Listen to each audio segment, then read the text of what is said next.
So hello, everybody. Excited to be back here today. And I have a special guest today coming up from down under or down from up under. I don't know the right way to say it, but I have Monique van Tulder in the house today. And we are going to be talking about her book, which I actually have right here on my Kindle, which is A Grown-Up's Gap Year. And I'm excited to talk about your book journey. And I have a bunch of questions for you today, Monique. Is this going to be a casual conversation, though? So it's not a job interview. It's not a quiz. There's no right or wrong answers. But before we get stuck in, I wonder if you could just sort of briefly tell us a little bit about your book and sort of like, how did this, what kind of was the whole impetus for this book? What's it about briefly? And then we'll kind of go from there. Absolutely. And thank you, Gillian. This is very exciting. And yes, down under, I think is what we say. And casual conversation is what Australians do so well. And whilst I'm not necessarily born here, I've lived here for so long, I definitely feel Australian. So casual is good, hence the denim. We don't get too dressed up either. And thank you for having me with you. So yes, my name is Monique van Tulder, and I did on my 57th birthday publish my first book, A Grown-Up's Gap Year. I know. And that came, so first of all, first message, the book really is about it's never too late. You're never too old. It's never too late. Why not now and why not you? I mean, really, we could almost stop that conversation right there. That is the essence of the book. And it is about part memoir, part self-help, both of which I never thought I'd write. I always thought I'd be a fiction writer. Back when I was a youngster reading Enid Blyton, I thought, maybe I'd do an adult's version of Magic Faraway Tree. Wouldn't that be fun? But no, ended up with a memoir / self-help. And it came on the back of stories that I shared with my Instagram audience. I was an early adopter. My young adult children hate me saying that, but it's true. Back when Instagram started, I don't know, whatever that was, 15 years ago, I leapt on, loved the pictures and loved the storytelling. As it was then. Slightly different these days, but anyway, back in the halcyon days. And a lovely gathering community of us developed, women who had children at school at the time. And then we consequently, they grew up and we grew up, and it got to the stage of, what now? And the what now for many of us came during COVID, where there wasn't a lot of movement of what now. We sort of had to get really creative of what that looked like. And so I shared all of my reinvigoration, my life epiphanies, as it was, from my neighborhood, and all the treasure that I could sort of find in my backyard, how to feel better and design some sort of a purpose for the second act. And all of that was a rumble. No one was really talking a bit about midlife. Well, of course, we've always talked about it. But in terms of probably through a male lens of a red sports car and a younger girlfriend and a crisis. Whereas I think a lot of us, and when I say us, I do mean predominantly women, and I know you have a mixed audience, so this is not to exclude, because I do have messages for our dear blokes, as we call them in Australia. This was to say, all right, we've got this longer runway, we're going to live longer, what are we going to do with it? And I took off. I left home. My claim to fame is I ran away from my family for 8 months, literally screaming out of the kitchen. And if any of your audience know the movie from the late 80s called Shirley Valentine, I guess I was shades of her. Didn't know it at the time, but I'd had enough. And we won't go into all of that right now unless you want to. But in essence, it's a coming of age for a midlife female audience and or our dear blokes coming along for the ride. How are we going to fill the next 40 years? Enjoy. I love that. I love that. A long answer. I'm sorry. I won't make such long answers for everything. That's absolutely brilliant. So at what point in your journey did you say, okay, there's a book in this? Like when did you make that? Was it like while you were doing it, after it was done, after the reaction of your audience on Instagram? When did you get that message that said, I need to write a book? Absolutely. Look, and to my earlier point, I probably always felt there was a book in there. I mean, I would never have dared or deigned to call myself a writer. I didn't train in creative writing. I didn't do a degree in literature. And so I always felt slightly, and I wasn't a journalist either. So I always felt slightly on the back foot. But, we do that to ourselves, tie ourselves in the knot, up and knots of, not me. Hence the message, it is you, and you just grab it. So I'd been writing on my blog for 15 years through that sort of parenting journey in conjunction with Instagram, and I'd had a little bit of success, and it was, it was nice, and a few awards, but still, I never called myself a writer. I had national columns in magazines, and still, I didn't call myself a writer until I took off from home, and my readers then said, look, I think there's a story here, and we really want to know, how do we do this for ourselves? And so I came back and had a window. My young adult sons had taken off for a month over summer holidays about 3 years ago. And I thought, if I don't sit for this month and use it productively to nut something out, it's probably never going to happen.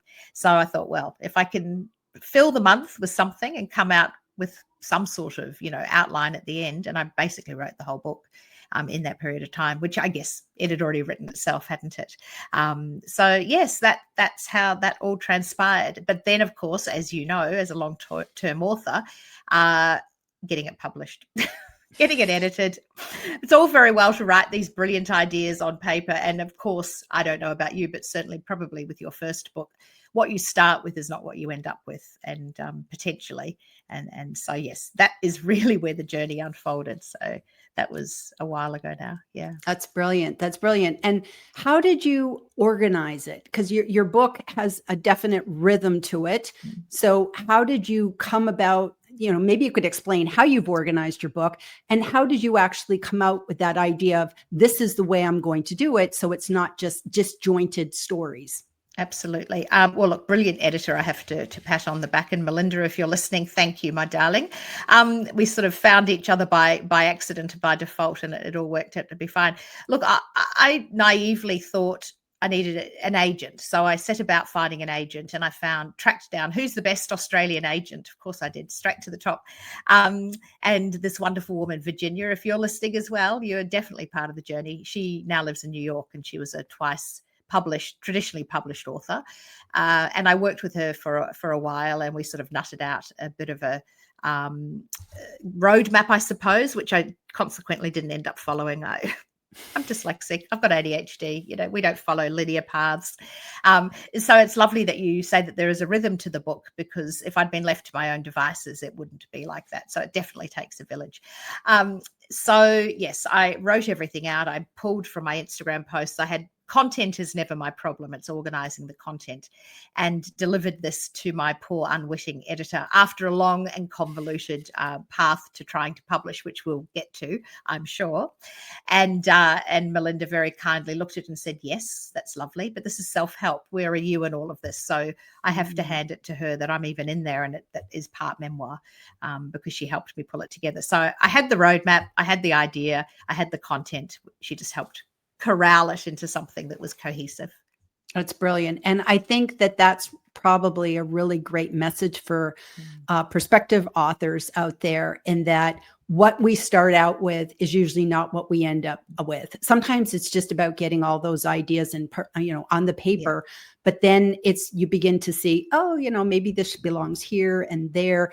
And I find it very interesting that you weren't really in the book, until you sat down and said, okay, how am I going to get in here? Because it's very easy to write about stuff, but it's actually very difficult to inject your own personality and your experiences. And I believe, from what I've read, you're very vulnerable in your personal stories. So that's a very difficult thing. So how did you get over that? Or are you just a very vulnerable, I just let it all out anyways kind of person?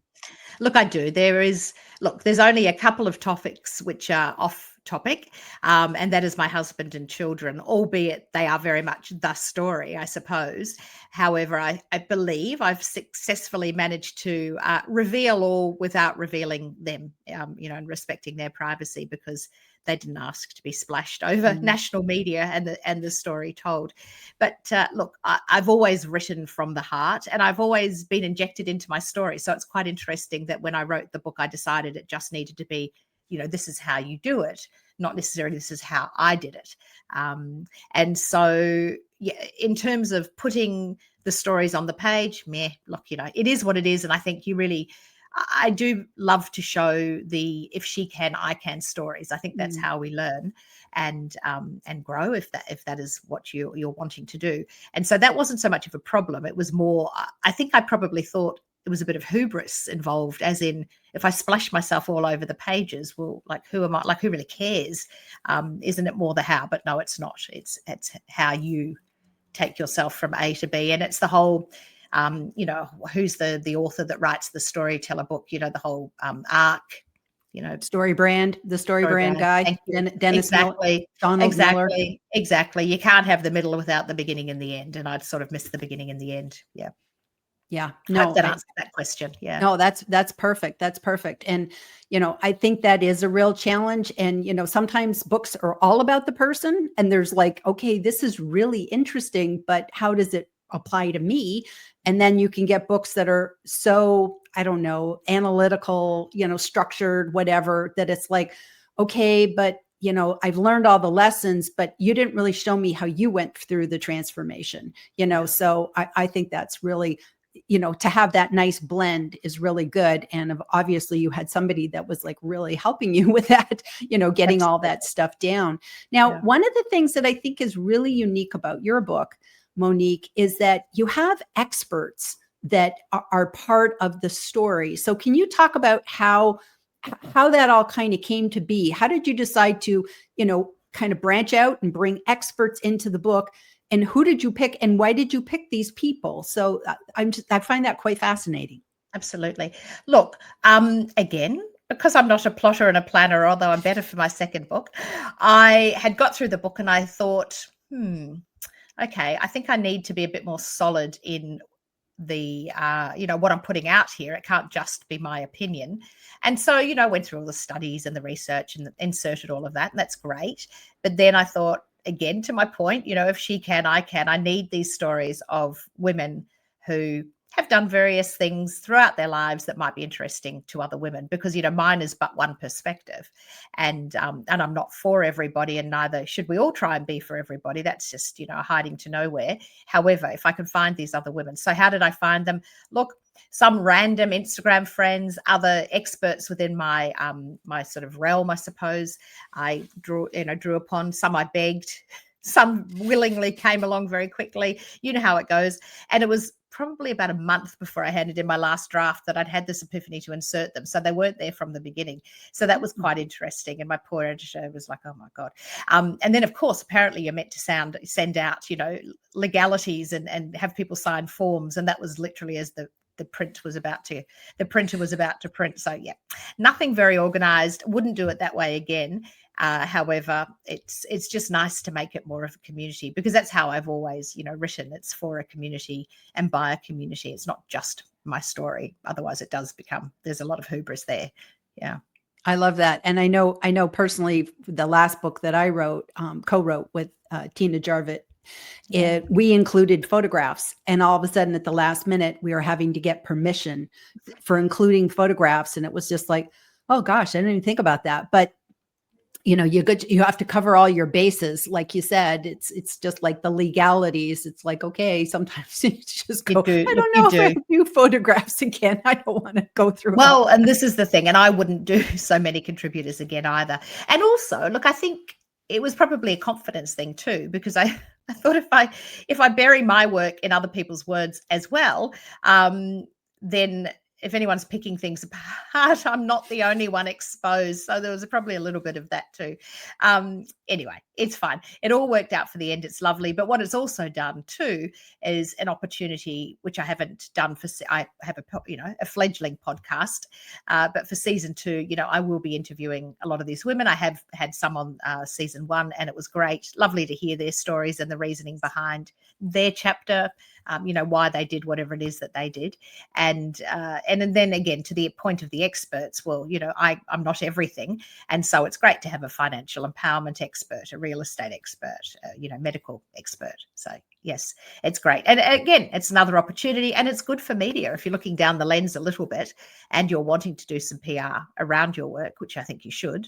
As my mother always sagely says, you can't sell a secret. It's sort of pointless writing and not promoting. Then it gives something else for media to grab onto too. It's not just your face all the time.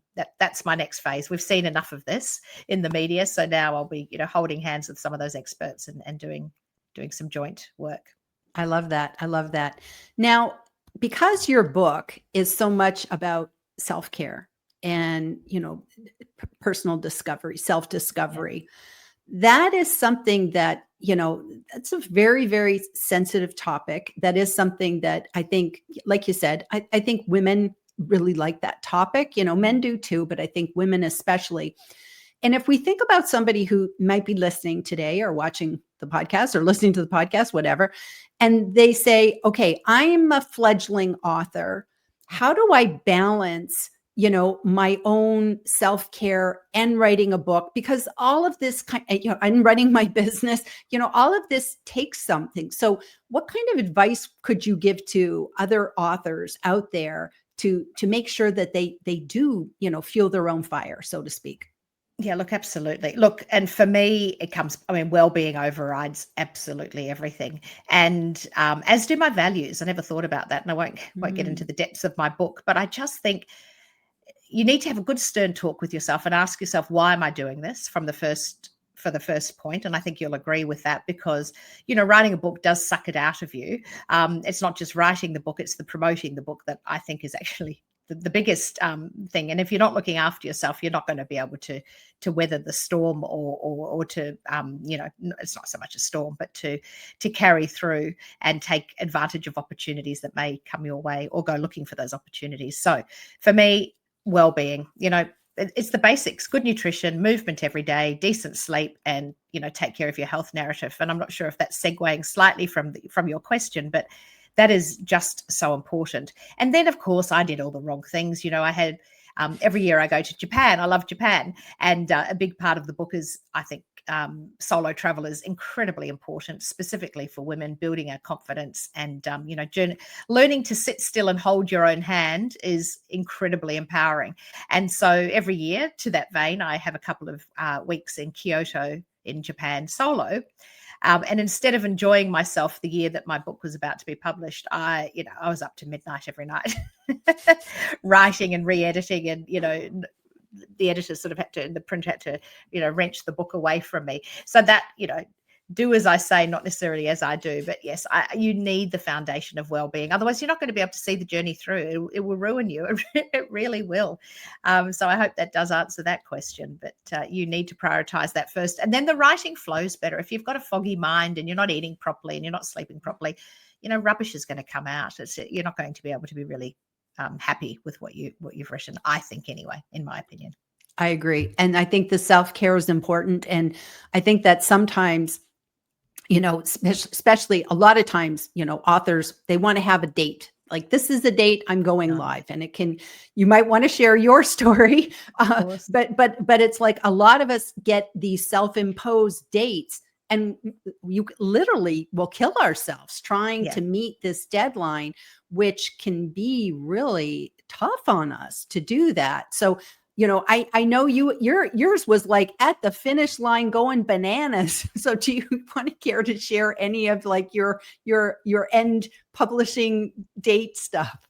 Oh, look, absolutely. And again, look, we could go back a little bit. I mean, I had in my head that, like most of your listeners, traditional publishing was it. Otherwise, what was it? Right. Vanity publishing. Well, I didn't want my name ascribed to that. So no, that wasn't going to be me. Well, I soon found out, like, many times in my life, no came through thicker and faster than yes.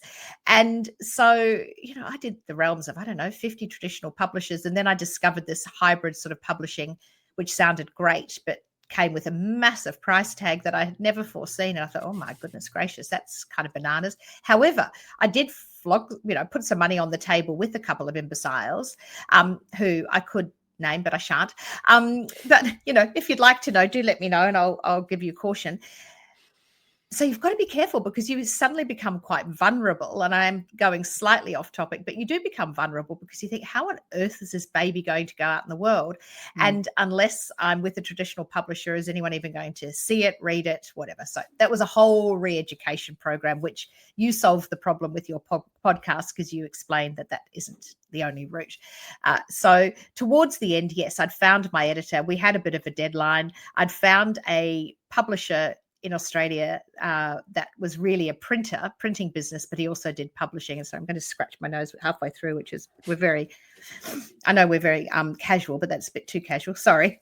I don't know why. We have in Australia, we have all these trees in spring, which have all this fluffy stuff that comes everywhere, and I have got the itchiest nose. Never. Anyway, apologies. So he'd booked me in for printing date. And as we got closer, I just thought, oh, no, it's not ready to go. Of course, it's never ready. And so, yes, I did whip myself into a frenzy, did many midnights, as I've alluded to.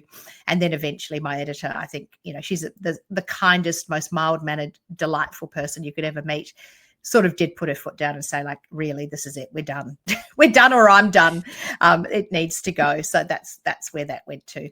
And at that point, I had come to the realization that it was going to be self-published, albeit, through a publishing house. He agreed to put his name on it, but I paid for it. So, it was self-published to all intents and purposes, but for the optics, I suppose, because I knew that I wanted to get media, I wanted to have his logo on there too, small publishing house, but as it was. And he wasn't in a position to take me on because he is so tiny. He'd already sort of, allocated his resources. Anyway, so yeah, that's where that ends up. And they're really, that's probably the biggest thing about, writing a book, is that it's like writing the book is just such a small part of the journey. And then it's like, okay, the publishing and really, like, authors really can go, I'm in total overwhelm. There's so much here with, traditional publishers, hybrid publishers, self-publishing, and it's not easy, like we try to make it easy peasy, but it's not easy. And there's so much to learn, and there's so much that we don't know that we don't know. So it's like, oh, I didn't know this was going to happen. So there is so much to it that when you kind of get out on the other side, you're like, phew, like I learned way more than I thought I'd ever learn. Exactly. And it's really important to learn that, to go through the process. But for my second one, now I know, eyes wide open, and I did waste time and resources in getting the first one to market, but that's fine. You go through these things like any investment. I saw it as an investment in my, trajectory, I suppose. But there are lots of things I don't need to spend money on next time. But the things I really believe, if there's any first time or, nearly authors listening, then you must have some sort of I'm going to say book coach is lovely, or, editor or whatever it is. You need a bit of a team.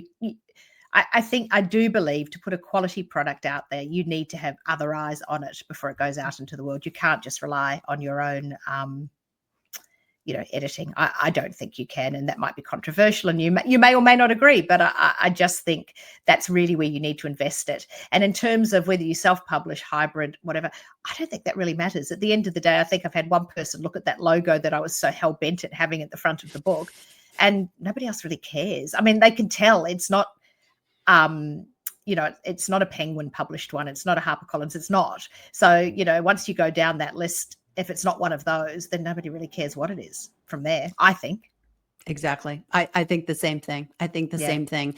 And at the end of the day, does it do what it said it would do? Like you just kind of go, that was the promise, because you essentially say, by the end of this book, this is what I want the reader to have accomplished. And with your book, hopefully your readers read it and say, oh my gosh, she's given me permission to find myself, there's so many different permissions that your book gives to your readers. And like you said, I think in the very front of your book, you don't have to run away from home to actually, have you don't have to do what you did to be successful. That it's all about, a lot of it is just giving yourself permission. And I love how you say, and it's just never too late. It's never too late to do that. So for anybody who's kind of doesn't know the whole Shirley Valentine thing, can you elaborate on that? Because I think that's such a beautiful angle. Look, it's great, isn't it? And it didn't come to me till after I'd published the book and I started promoting it, which is a bit stupid, really. But anyway, jumping on the bandwagon now. So Shirley Valentine, it was a movie in the late 80s, the UK, completely different demographic to me, but she was, well, at the time I was a young woman. She seemed like an older woman, but the poor woman, she was probably in her early 30s or early 40s or late 30s. So she was a baby, really. It's all relative. She had a very traditional marriage back then, and she was the mum at home and the wife who had dinner on the table every night for her husband, and so on and so forth. And her life was, to all intents and purposes, pretty damn same ho hum. And a friend wins a holiday in Greece for two and asks her to go, and Shirley, of course, says, "Oh no, couldn't possibly. That's not me." Hung it on the back of a cupboard door in her kitchen, kept on looking longingly at this brochure. And I think her husband one day came home far too grumpy and demanding, as he did every evening, and that was the straw that broke the camel's back for her, because the next day she packed her bag and literally ran off to Greece. Her friend came home, and Shirley looked around and thought, "Oh no, I want more of this," and stayed. So yeah, that is what I did. And although I do say Shirley had a Greek lover, I did not have a Greek lover. I was not in search of a Greek lover or any kind of lover. I wasn't leaving my husband. I just needed space, and Shirley had space and found herself. And then her husband came to find her, actually, as did mine. And it was happily ever after. She went home with him, and he realized that he needed to change. So it was lovely. It was a beautiful story. Very simplistic, except eternal, and a shame we're still having those conversations, but we are. Anyway, more women than not read my book and watch me on some of the media appearances and say, "Oh God, me too." So there we are. I love that. I love that. And you've alluded to the fact that while your book was primarily probably appeals more to women, you do say grown-up gap year. So it's not like a woman's gap year, Right. And you said before, I guess I got an itchy nose now too. Yeah, I can't believe it. It's like, oh, anyway, maybe we edit that bit. Yeah. So But sorry. it's okay. Hello, everyone. It's real life. But with men, maybe men are changing. Like we have this we have this stereotype that like when men get to midlife, like you said, they want the red Corvette and the new wife and this and that.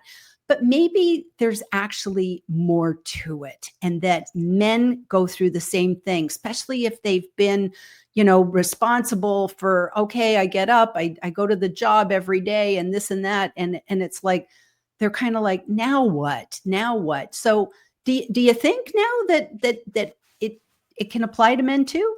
Oh, 100%. I mean, my next book, I keep banging on about it. It's in draft phase, so that could take another 100 years. But anyway, it's called Dear Blokes, How to Avoid an Expensive Divorce, a love letter from us. And that is absolutely it. It almost replicates the first book. And I probably should have said a grown-ups gap year for mums and carers, but that was a mouthful. That and also just tiny bit back to titles and things. I was almost too afraid to own a niche, if you know what I mean. In hindsight, I threw my net quite wide, albeit the topic was quite specific. I should have alluded to that, and that may have served me better. But anyway, that's a topic for another day. We can always, go down the path on that. I can rename it. But no, most certainly. In fact, the surprising thing was when I returned, a lot of my husband's friends follow me on LinkedIn, which... Thank you, Gillian. You are prolific on and the queen of, and I need to follow your lead much more often. I spend too long on Instagram. But a lot of my husband's friends said, "Oh my God, you seem to be feeling better. You look better." I mean, they didn't say that. You can't say that, but they meant it. Because I did. I felt more vital and much more sort of vim and vigor than I had for many decades. And, this is not a show on menopause, but we are having a conversation collectively a lot more about women's health, and that's great because a lot of that was buried for a long time. So men are absolutely feeling quite befuddled and confused because a lot more women are rising up and roaring and saying, "Oh my God, I might be in my 50s, 60s, 70s, but I'm not dead, and I'm not going to hopefully be for a long time. And what's out there for me?" Whereas to your point, a lot of, and I say the word blokes because that's our term for men, for gentlemen in Australia. It's a term of endearment and sort of a colloquial term.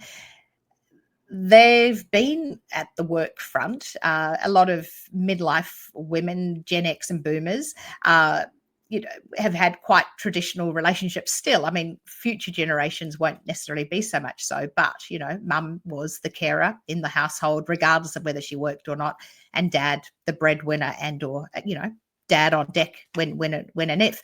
And so men are looking, thinking, gosh, I've got 40 years left too. What on earth am I going to do? Because playing golf 5 days a week isn't going to cut it. And my husband tried that and very swiftly went back into the cliche of a retired gent went into consulting, has never been happier. Really, his purpose is fabulous. He works with young people and loves it. So yes, men are confused. They might be slightly perplexed. They might be frightened. They might think there's an expensive divorce coming because we're all taking off and we're solo traveling. I mean, women in solo traveling numbers has never been bigger. I mean, something like a 230% increase, I think, in solo women travelers since COVID. It's phenomenal. And so, yes, definitely, it's both of us, and we all need to go along for the ride. And I speak, predominantly to women, but most of us are coupled and or want to be and remain so. So we need to speak to all of us. So yes, definitely, this is for the blokes as well. I love that. I love that. And it's funny, I was going to close by asking you sort of, okay, you did a fabulous job with this. What's next? But you kind of told us this is what's next for you, is writing this follow-up book, but from the male perspective. So yes, absolutely. That's brilliant. So you're already at the sort of, you got the first draft together? Yeah, yes. And it's being so sexist, but anyway, it's a very short book with pictures. And it's not, look, it has research in there, but it's not research heavy. It really is literally meant to be. A lot of gentlemen in Australia, I don't know if America is the same, ask us for a list. We'd love to help, but give us the list. Well, I think when we're depleted and you're over it and we're kind of halfway out the door on an adventure, we don't want to be doing the list. So I'm writing the list for everyone to hand. So it's a mini book. And then on the back of that, I'll be doing 101 ideas for a grown-ups gap year, either together or separately. So yes, so I'll continue the theme. And the draft is done. I just need to sit still long enough and stop promoting the first one and focus on this one, because that's it, isn't it? We didn't even talk about the PR of it all, and that goes on and on. That can be for another day. It does. And, that's probably a great thing to come back and we'll do a follow-up session, because the PR, everybody thinks we're going to put the book and we stick it up on Amazon or, wherever, Ingram Spark, whatever, it's just going to sell itself. And it's like, no, it's up to us. And you have to, again, you got to have that energy for it. So that's why you have to continually pace yourself. And it's probably good that, you write the draft and put it away for a little while, because we do need that time to kind of come back and look at it with fresh eyes. And, how many times do people even take their first book and, I'm going to add some more stuff to it? It happens. Absolutely. Yeah, no, look, it's true. It absolutely is true. And you can't rush the process, as they say. However, and actually it comes back to another question you asked, and I can't remember which one it was, but there's this sense of sometimes scarcity. You have an idea and you think, oh my God, if I don't get it out quickly, someone else will steal it. But there's no such thing. I mean, I don't know what the saying is exactly, but there is no such thing as a new idea. It's just, different ways of packaging it. And so I did write the first one in a slight state of panic. Someone else will say what I'm saying. Well, they've already said what I'm saying. I've just said, later on, I realized it was literally the Shirley Valentine story, but I didn't know it at the time. So, I think we need to just calm ourselves down and try and put out the best work we can in a timely fashion. So, it's a fine line between taking too long and being too swift, I think. I love it. Well, that's brilliant. Well, this was a fabulous conversation, Monique. Thank you. Thank you. Thank you for just being so helpful and sharing your advice. I implore everybody to go check you out on LinkedIn, check you out on Instagram. We'll put all that stuff in the show notes. And of course, to go over to Amazon and check out your book. And it's available in paperback and it's available in Kindle. And just thank you so much for being here today. So, Gillian, thank you for your support. Thank you for having me here. And we've done some work together and it's just wonderful. So I really, really appreciate you. Awesome. Okay. Well, everybody, we'll see you next time. Bye-bye.